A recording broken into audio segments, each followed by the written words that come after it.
Blind woman sat next to giant Viking by mistake. His response will shock you. Ilara moved carefully, feeling the uneven planks beneath her feet. Her cane tapped softly as she navigated the crowd of merchants, sailors, and late travelers. Though her eyes were blind, her other senses were sharp. She could feel the hum of life in the air, smell the salt of the sea, hear the murmur of conversations, and sense the emotions of those around her. Ilara had come to this town seeking herbs and remedies for the sick in her village. The ferry that would take her across the bay was about to leave.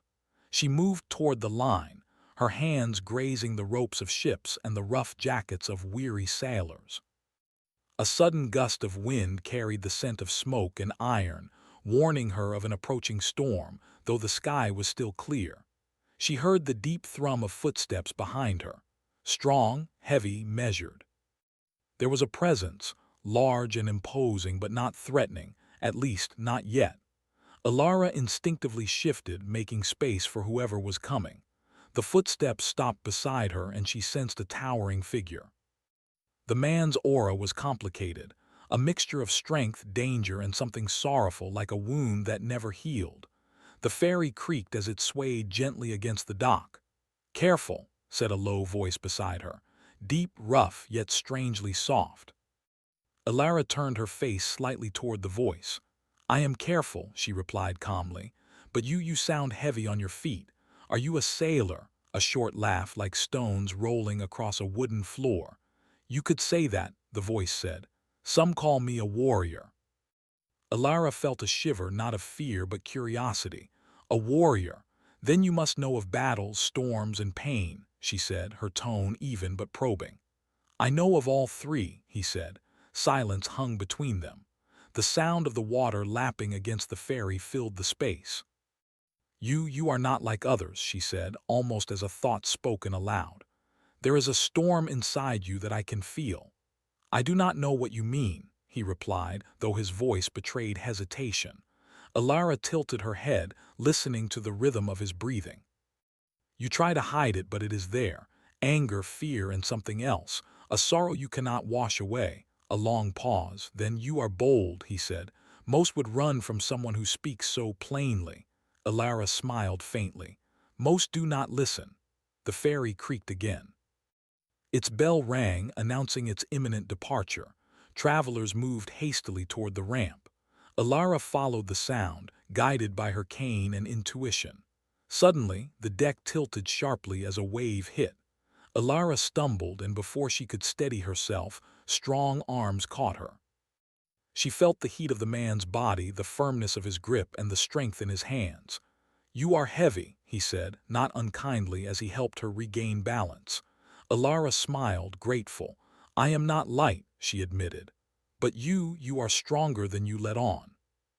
He paused, a shadow passing over his voice. "Stronger than I want to be, perhaps."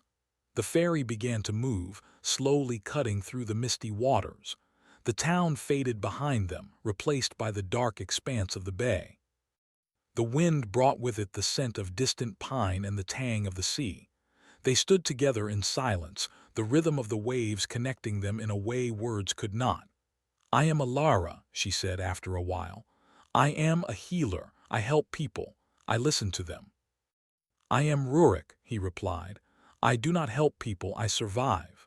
Her hand brushed against his sleeve, not deliberately but naturally, sensing the heat and tension. "Survival is not all," she said softly. "Even the strongest need someone to trust." He looked down, and for the first time she felt a change in him. Something softened. He did not speak, but the silence was different, less guarded, more open. The ferry swayed, and a sudden wave splashed against its side. Water soaked their boots. Ilara steadied herself against the rail, her fingers brushing his arm instinctively. "You do not fear the water," he said. His voice was softer now. "Most would panic." "I feel it," she said. "The water, the wind, I know it before it touches me." "And yet you are alone?" he asked. "I am not alone," she replied, "when I can feel the world around me. And sometimes strangers are not strangers at all." He studied her, a silence stretching long between them. Then he said quietly, almost to himself, "You see things I hide from everyone else." "I see with my heart what your eyes cannot show," she said. The wind picked up, tugging at the sails. The ferry rocked again and the lantern swayed, casting flickering shadows across the deck. A low rumble of thunder whispered from the distance, though the sky remained clear. Alara shivered and he noticed. He offered his arm, hesitant, unsure if she would take it. She did, sliding her hand lightly into his. The contact was brief but electric, a connection neither had expected. "You are not what I expected," he said. "Nor are you," she replied, smiling faintly. For hours they spoke in fragments about little things, the sound of the ferry, the smell of salt and smoke, the stories they had heard as children. Rurik spoke little of himself, and Alara did not press. Yet with each word, the invisible thread between them grew stronger. By midnight the ferry had crossed the bay. A small island loomed ahead, dark and mysterious, with cliffs that seemed to pierce the clouds. The air grew colder and the mist thickened. Rurik sensed danger in the shadows, a presence he could not yet name. He stiffened, moving slightly to shield Alara. "Do you fear me?" she asked, sensing the change in him. "Not you," he said. "The night, it carries something with it." Alara nodded, understanding. She had always felt the undercurrents of the world, the unseen forces that shaped lives. "Then we must face it together," she said. The ferry reached the small dock and travelers disembarked hurriedly. The night air was dense, almost alive. As they stepped onto the island, Rurik's senses strained, alert to every sound and movement. A sudden gust of wind carried a strange whisper, like voices of the past warning them. Alara paused, sensing something unnatural. "Do you feel it?" she asked.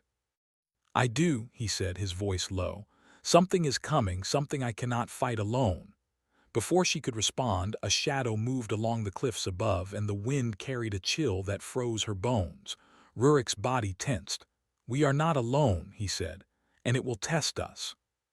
Alara's fingers found his arm again. "Then we face it together," she said. He looked down at her, a mixture of surprise and something else, admiration perhaps, or awe.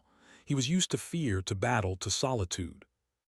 But her calm, her certainty, disarmed him in a way he had never known. The ferry was now behind them, a small light in the distance. Ahead the island seemed to wait, dark and silent. The mist thickened and the night deepened. Alara felt the tension in the air, but she did not let it reach her heart. She had survived the world without sight, and she had learned to trust what she could feel. Rurik, however, was not as steady. He had faced warriors, storms, and death itself, yet there was something in this night and in this blind woman beside him that made him uneasy. And yet, he did not step away. They walked together along the dock, the waves slapping against the wooden posts. The whispering wind carried the promise of danger and change. Alara sensed it, and she felt the thread of fate tightening around them. The first real test of their meeting had not yet come. But something had begun, a connection, fragile yet strong, a bond that neither had expected. And as the mist closed around them, Alara thought, for the first time in years, that perhaps she was not alone. And Rurik, for the first time in many nights, felt the stirrings of a hope he had long abandoned. Then, a sudden roar echoed across the cliffs, followed by the splintering of wood. Both froze. The wind carried a heavy, unnatural scent, iron, blood, and something darker.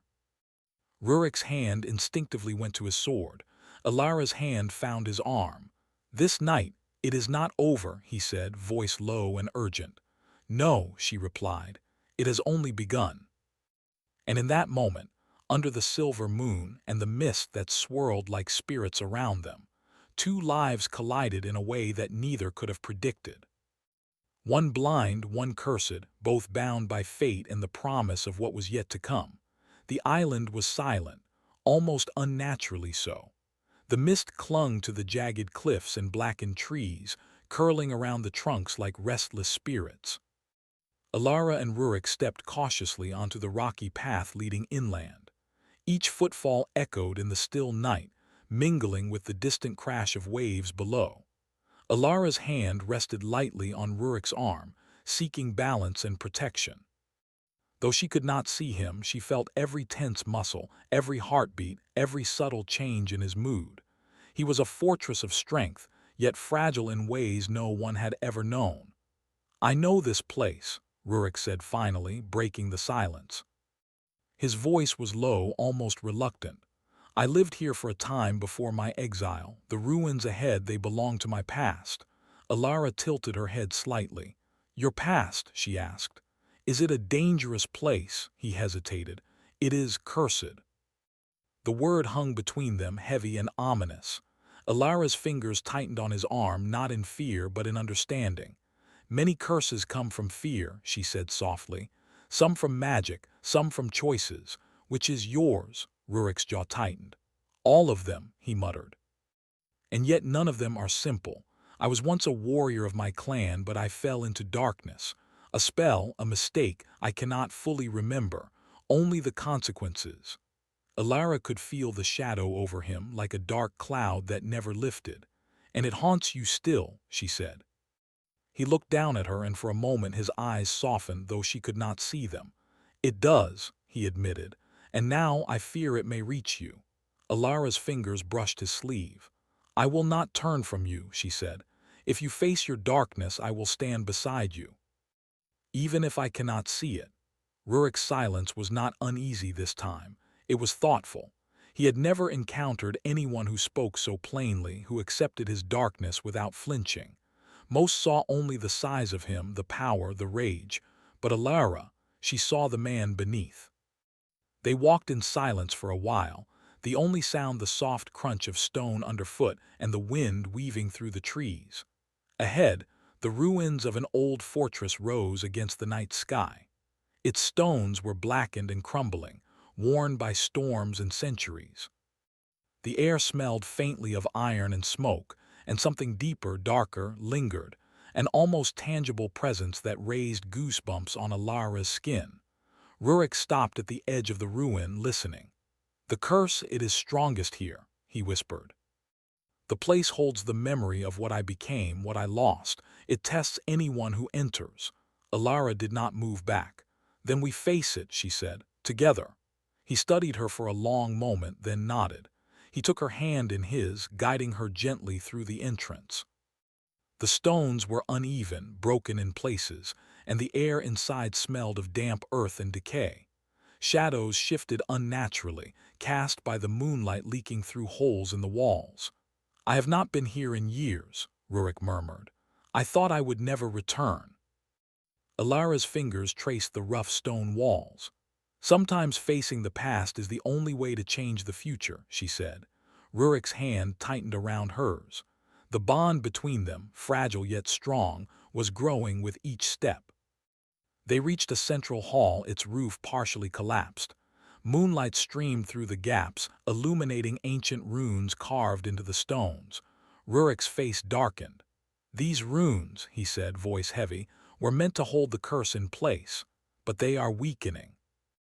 If it breaks free," his voice trailed off, the fear in it palpable. Alara tilted her head. "Then we must stop it together." He swallowed hard, the weight of his past pressing down on him. "You do not understand," he said. "This curse, it is not just magic. It feeds on rage, sorrow, guilt. If it awakens fully, it may destroy more than just me." Alara squeezed his hand. "Then I will help you control it. I cannot fight it for you, but I can stand by you. I can guide you when you cannot see a way forward." For the first time in many years, Rurik felt a flicker of hope. He had survived storms, battles, and exile, but he had never faced someone who believed in him despite everything. He did not know if he deserved her faith, but he could not pull away. Suddenly a sound broke the quiet, a scraping, shifting, unnatural. The shadows in the corners of the hall seemed to stretch toward them. Rurik tensed, hand reaching instinctively for the sword at his side. "Alara," he said softly, "stay behind me." "I am not afraid," she said, her voice steady, "but I will follow your lead." From the darkness a figure emerged, not fully formed, more like a shape moving in the shadows. It hissed, a sound that rattled the bones and made the air feel heavier. Rurik's muscles coiled like a spring ready to snap. "This is it," he said. "The curse tests me by manifesting my own fears." Alara moved closer, feeling the unnatural presence with her senses. "It is not real," she said softly, more to steady him than herself. "It is part of you, yes, but it cannot exist without your fear." Rurik's breathing was sharp. "Then I must face it and not let it take me." The shadow surged forward, moving faster than any human should. Rurik met it with the sword, striking in precise, controlled movements. But the shadow was relentless, adapting to his attacks, feeding on his anger. "Ilara," he whispered, his voice strained. "I cannot hold it for long." She reached out, placing her hands lightly on his chest. "Then do not fight alone," she said. "Let me guide you, calm your mind. Remember who you are, not what you fear." His heart pounded. He had never allowed anyone to touch him while he battled the darkness within. Yet her touch was grounding, anchoring him in the real world.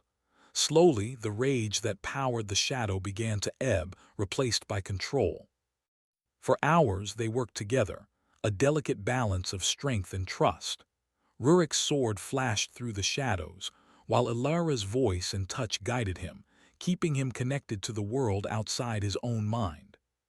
Finally, as dawn's first light crept through the broken roof, the shadow dissolved into nothing. Rurik fell to his knees, exhausted but alive. Ilara knelt beside him, placing a hand on his shoulder. "You did it," she said softly. "You controlled it." Rurik looked up at her, his chest heaving. "I could not have done it without you," he admitted. You saw me when no one else would, and you did not flinch." Ilara smiled faintly. "I felt you," she said. "Not the fear, not the anger, the man underneath." For a long moment they sat together in silence, the ruins bathed in the soft glow of morning. The storm outside had passed, leaving only the gentle lap of waves below the cliffs, but the peace was fragile. Rurik could still feel the lingering traces of the curse, a shadow that would never fully leave him. He had survived tonight, but he knew the darkness would return. "Ilara," he said finally, voice low, "I should not have brought you into this. You do not know what waits for me." "I know enough," she said. "I know that you are not alone anymore." The words seemed to touch something deep within him. For so long he had wandered in isolation, haunted by his past, feared by all who knew him. Now, in the presence of a blind healer who could feel the truth in his soul, he felt hope. But before they could savor it, a sudden sound shattered the quiet. A branch snapped, followed by a rustle in the undergrowth. Rurik's hand went to his sword again, eyes narrowing despite the exhaustion. "Ilara, stay close," he said, his voice tense. She nodded, feeling the pulse of danger through the air. "What is it?" "I do not know," he admitted, "but it is not natural. The curse, it has left something behind, something that watches." The mist in the ruins shifted, curling like fingers, moving toward them. Rurik's muscles tensed, ready for battle once more. Ilara placed her hand on his arm. "We face it together," she said. "We have survived this far." He looked at her, a mixture of gratitude, fear, and something he had not felt in years: trust. The kind of trust that comes only when someone sees the truth, when they choose to stay despite it. The shadow in the ruins did not advance immediately, but its presence was undeniable. It waited, patient, testing their strength, their bond, their courage. Rurik tightened his grip on his sword, feeling the weight of responsibility, not just for himself, but for her. And in that moment, he knew he would fight, no matter the cost. Ilara closed her eyes, sensing the world around them, the stone beneath their feet, the wind through the broken roof, the pulse of the man beside her. She did not need to see the danger to face it. And together, they prepared for what the morning light might reveal. The curse was not defeated. It had only revealed itself. And the true test, the one that would determine whether Rurik could be free, was yet to come. The sun had risen, but its light struggled to penetrate the thick mist that clung to the island. The ruins of the fortress were quiet, almost deceivingly peaceful. Rurik and Alara had moved deeper into the island, guided by instinct, the pull of the unseen force that lingered from the curse. Rurik's steps were measured, his hand never straying far from the hilt of his sword. He had faced death countless times, yet something about this place, the lingering magic, the shadows that moved with a life of their own, kept him tense. Alara walked beside him, feeling the rhythm of his heart beneath her fingers as they brushed against each other occasionally for guidance. "This place, it is old," Rurik said softly, breaking the silence. "Older than any fortress I have known. The trees, the stones, even the air it remembers." Alara tilted her head, listening to the sounds of the forest. "I can feel it too," she said. "The magic is weak, but it is still alive. It is watching." Rurik's jaw tightened. "It tests me," he muttered. "Tests anyone who dares step near it." Alara stopped and placed a hand on his arm. "Then we face it together," she said. "I do not need to see it to know it is real, and you do not need to face it alone." He looked at her, and in that look something shifted. He had spent years hiding his pain, his guilt, his rage. No one had ever seen him as he truly was, and yet here was a woman who did not flinch, who met him with calm certainty. The path led them to a hidden glade. The trees here were ancient, their roots curling around stones engraved with runes. A faint blue light shimmered from the carvings, as if the stones themselves held a heartbeat. The air smelled faintly of jasmine and iron, a strange mixture that made Rurik uneasy yet intrigued. "This is the place," he whispered. "The curse is weakest here, but it is still present. It lingers." Alara reached out with her hands, letting them hover over the glowing runes. "It is afraid of courage," she said softly, "and it reacts to fear. If you trust yourself, it cannot harm you as it wants." Rurik exhaled slowly. "I have never known trust," he admitted. "Only betrayal, anger, and solitude." "You are not alone anymore," she said, her voice gentle. "I am here, and I will not leave." He swallowed, feeling a warmth he had not known in years. The bond between them, fragile yet unbreakable, gave him a strength he did not understand. For so long, he had thought himself a monster, cursed and unworthy. But in her presence, he began to believe that perhaps he could be more than that. Suddenly, a shiver passed through the glade. The runes pulsed and shadows stretched along the roots of the ancient trees. The curse, sensing his determination, had begun to awaken once more. "Stay close," Rurik said, his voice low. "It will test me again." Alara did not hesitate. She stepped forward, her hand brushing against his arm. "I am not afraid," she said. "I am here." From the darkness, the shadow began to take form, not solid but twisted like smoke and flame. It moved with a malevolent intent, circling Rurik, feeding on the fear he carried deep within his soul. His muscles tensed, his grip on the sword firm, yet the shadow mirrored his inner turmoil perfectly. "You must face it," he whispered to himself. "Control it, or it will control you."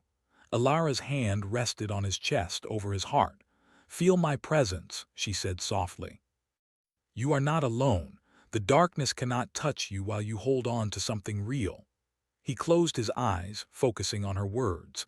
The shadow surged forward, striking at him with intangible claws.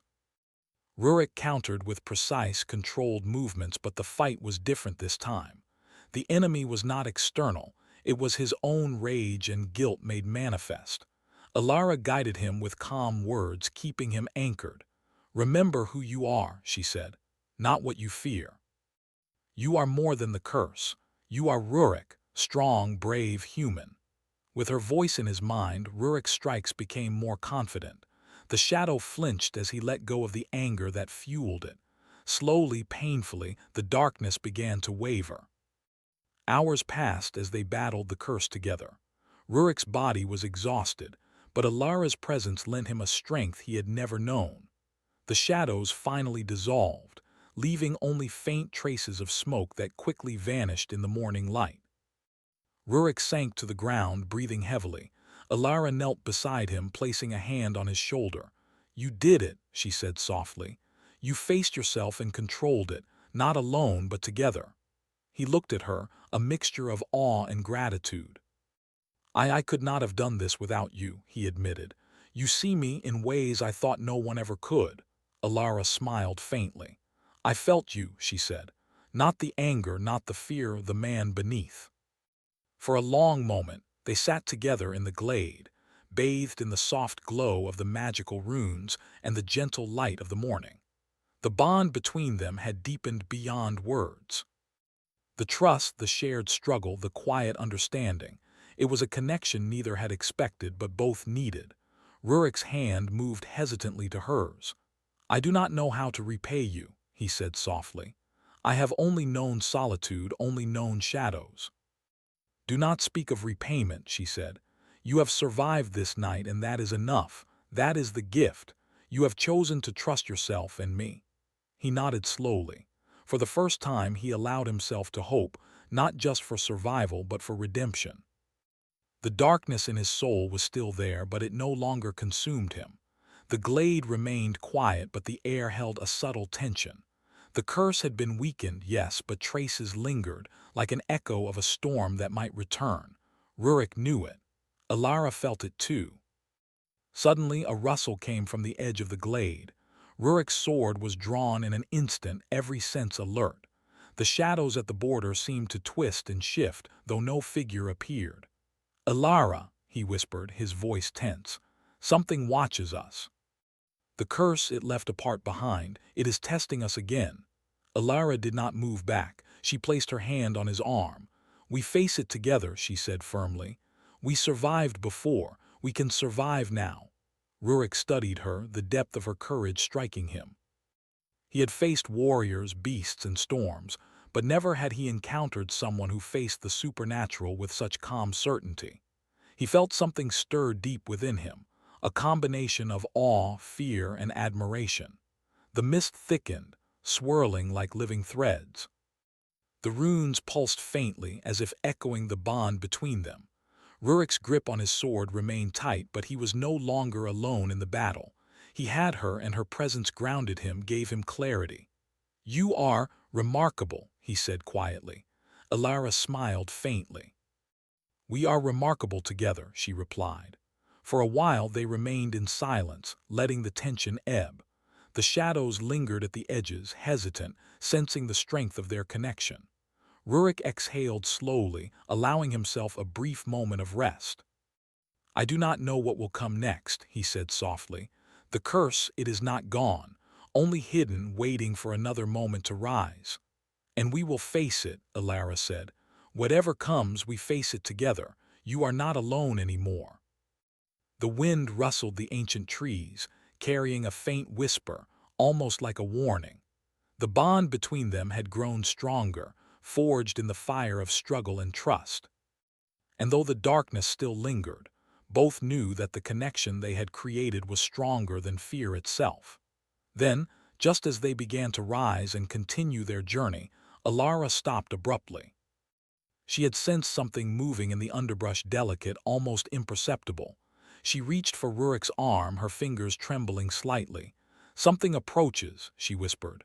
Rurik tightened his grip on his sword, eyes narrowing.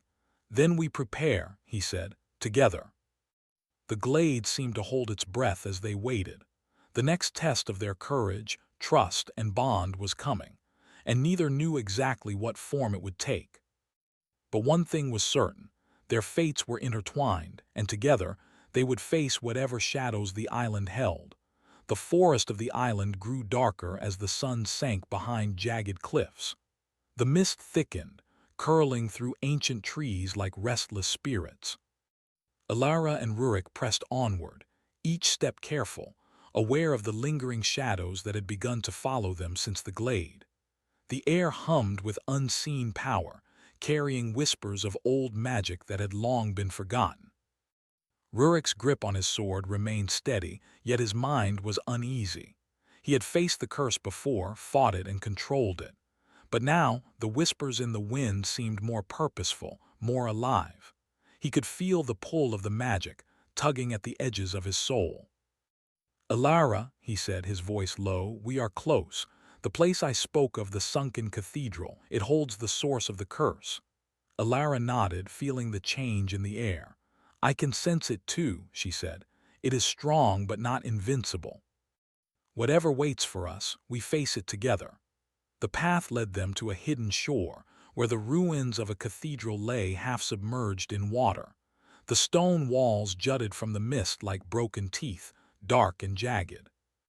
The remnants of stained glass glimmered faintly in the last light of day, casting fragmented colors across the water's surface. The air was thick with ancient magic, a power that pressed down on them as they approached. Rurik paused at the water's edge. This is it, he said. The source of the curse. It was created here, and only here can it truly be broken. Alara stepped beside him. Then let us not hesitate. I can feel the energy. It wants to divide us, to test our bond. We must remain united. He glanced at her, a flicker of admiration in his eyes. For years he had walked through life alone, carrying the weight of his guilt, his rage, his curse. No one had ever stood beside him in the face of his own darkness. But here she was, blind, yet more capable of seeing the truth of him than anyone else ever had. Are you ready? He asked. I am, she said. And you? Rurik inhaled deeply. I am. Together, they stepped into the shallow water that led toward the cathedral's main hall. The ground beneath them was slippery and uneven, but Alara's fingers grazed his arm for guidance, grounding him. The water rippled around their feet, reflecting the fragmented light from the shattered windows. As they entered the cathedral, the air shifted. The magic here was concentrated, ancient, and hungry. Shadows moved along the walls, coiling like serpents, responding to Rurik's presence. The curse was not gone, it had only hidden, biding its time. It feels alive, Alara whispered. It knows we are here. Rurik nodded, his jaw tight. It feeds on fear. It will try to divide us. Do not let it. A low hum rose from the stone walls, growing louder, resonating with the very air around them. The shadows coalesced into a dark figure, towering and indistinct, yet terrifying in its presence. Rurik stepped forward, sword in hand, but Alara placed her hand on his chest. Do not fight it alone, she said. Feel me. Let our bond be stronger than its power. He looked at her, the weight of her trust settling on his shoulders. He had always relied on strength, on force to face the world. But this required something more. It required faith, trust, and the courage to let someone see him fully. The shadow surged forward, testing Rurik, feeding on his lingering guilt and rage. He struck with his sword, but the weapon passed through the darkness, powerless against its form. The curse's power was not physical, it was the manifestation of everything he had feared and condemned in himself. Alara, he said, voice strained, it is too strong, I cannot destroy it. You do not need to destroy it, she said. You need to confront it and accept yourself. The darkness is part of you, yes, but it does not define you. Rurik faltered, the sword lowering slightly. The shadow paused, sensing hesitation. Alara reached out, her hands brushing his face and chest. See yourself through me, she said softly. I see the man beneath the darkness, strong, brave, worthy. For the first time, Rurik allowed himself to feel her words. He remembered his village, his failures, the battles he had lost, the people he had failed. And yet, here was someone who chose to see him as he could be, not only as he had been. The shadow writhed, feeding on his fear, but Rurik no longer fed it. He breathed deeply, closing his eyes, letting her presence anchor him. Slowly, the form of the shadow began to shrink, flickering like a candle in the wind. You are not alone, Alara whispered. Never alone. Rurik opened his eyes. The darkness before him wavered, then dissolved completely, leaving only the faint echo of magic in the air. The cathedral was silent, save for the gentle lapping of water against stone. He sank to his knees, exhausted. Alara knelt beside him, her hands on his shoulders. You did it, she said softly. You faced yourself, and you were stronger than the curse. Rurik looked at her, his chest heaving. I could not have done it without you, he admitted. I have always been alone, always feared that no one could bear to see me, but you see me, and you still stayed. Alara smiled faintly. "I felt you," she said. "Not the darkness, not the fear, the man underneath. And that is the one I choose to see." For the first time in many years, Rurik felt lighter, freer. The shadows that had haunted him were gone, or at least, held in check by his own strength and the bond he shared with her. The curse had been broken not by force, but by trust, compassion, and acceptance. They stayed in the cathedral as night fell completely, watching the moonlight shimmer through the broken windows. The water reflected fragments of color from the stained glass, painting their faces in pale, shifting light. Rurik reached out and took her hand, holding it firmly. "I do not know what the future holds," he said quietly, "but I know this: I want to walk it with you." Alara squeezed his hand. "And I will," she said. "No matter what comes, we face it together." For a while they sat in silence, letting the calm settle over them. Rurik could feel a new kind of strength, not the strength of muscles or weapons, but the strength that comes from connection, from trust, and from knowing that someone believes in you even when you doubt yourself. Suddenly, a soft glow emerged from the water beneath the cathedral floor. Ancient runes, faintly carved into the submerged stones, began to pulse with light. Alara reached out, feeling the magic with her fingertips. "The curse," she whispered. "It is fully broken. Its energy is returning to the earth, to its source. You are free, Rurik." He let out a long breath, relief flooding through him. "Free," he repeated.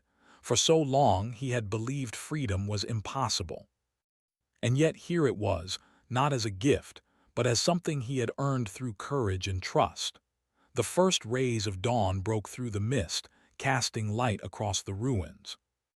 The water shimmered, the stones glowed faintly, and the cathedral seemed to sigh, as if releasing centuries of pain and darkness.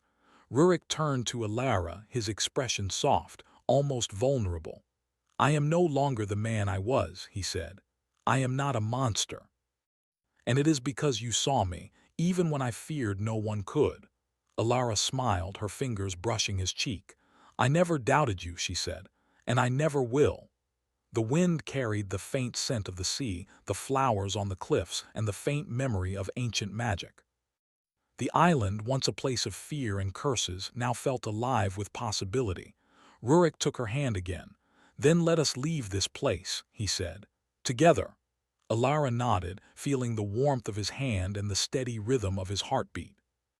She could not see the world as others did, but she could feel it in ways that mattered more. And for the first time, she knew that the darkness she had feared was not in him. It was only in the world that had shaped him. They walked side by side, leaving the sunken cathedral behind, stepping into the light of a new day. The mist began to lift, revealing the cliffs, the trees, and the path that led back to the shore. Rurik felt lighter with each step, the weight of his past finally eased. As they reached the edge of the forest, Alara paused, sensing something in the air. "The island," she said softly. "It remembers, but it also forgives." Rurik smiled, a rare, genuine smile. "Then perhaps it is time for us to start anew, together." The sun rose fully, casting golden light across the water. Their hands remained entwined, a promise and a bond forged in shadow and trial, now shining in the dawn. The curse was gone. The shadows were behind them. And for the first time in both their lives, the future felt full of hope, love, and endless possibility. Together they walked toward the horizon, ready to face the world, not as a warrior and a healer, not as cursed and blind, but as two souls bound by trust, courage, and the strength of a shared heart. The mist lifted entirely, leaving the island bathed in sunlight, and the world seemed to exhale, finally at peace. And somewhere deep inside, Rurik knew this was only the beginning, not of fear, but of life, redemption, and love.